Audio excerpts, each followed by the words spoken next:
επικεφαλής οχήματος 290 GT αναβαθμισμένου συστήματος φωτισμού.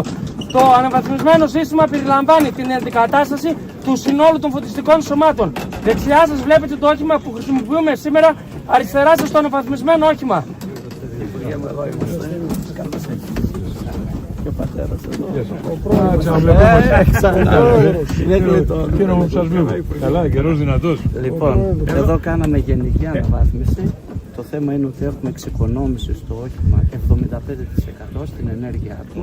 Άρα μπορεί να σταματάει και 2 μερόνυχτα με αναμένοντα φωτιστικά χωρίς να πέφτει η μπαταρία του. Το δεύτερο βασικότερο είναι ότι βάλαμε τελευταίας γενιάς φωτιστικά LED στο σύνολό τους. Τις διαφορές που έχουν στο φωτισμό στα πάνω. Αμυγός ελληνική εταιρεία, έχουμε και τα φώτα των στρατοπέδων κλπ. Αλλά θέλω να δείτε τις διαφορές, δηλαδή μην ξεχνάτε, Υπουργέ, ότι και το παλιό είναι δικό μας, έτσι, ντάστεροι και αυτά που γίναν πριν 40 χρόνια, στο ίδιο εργοστάσιο, στην ίδια μονάδα.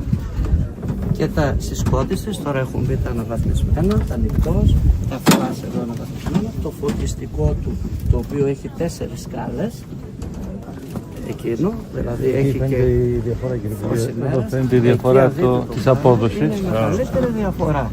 Πώς έφεγε πριν Και πώς είναι τώρα. πώς φέγγει το καινούργιο. Και τα πίσω φώτα είναι με δυναμικό φλάς που είναι τραβούμενο και δείχνει την κατεύθυνση του δαχτύλου. Ένα κατευθύνω που είναι φωτιά.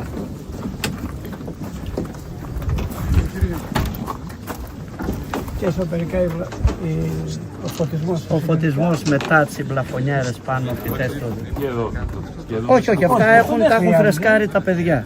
Όχι, όχι, αλλά ο φωτισμός εδώ έχει αλλάξει. Έχει λαμπίτσες LED μέσα, ναι. Και έχει αλλάξει πάνω που διαλύεται εδώ στην μπάρα. Και είναι μετά του. Ακουμπάει στο δάχτυλο. Ακουμπάει για να. Το σημαντικό είναι ότι υπάρχουν 3 γενιές. Μία είναι η.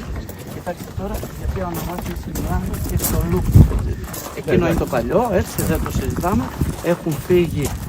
Το νέο φωτιστικό είναι 5 θέσεων, δηλαδή έχει φως πορείας, stop, flash, θιέλης και όπιστεν. Ενώ εκεί το όπιστεν ήταν κάτω μέσα στον προφυλακτήρα και τα συσκοτήσεις ήταν επάνω. Εδώ μπήκαν τα καινούργια συσκοτήσεις μέσα στον προφυλακτήρα και το φως εμπεριέχει όλες τις λειτουργίες.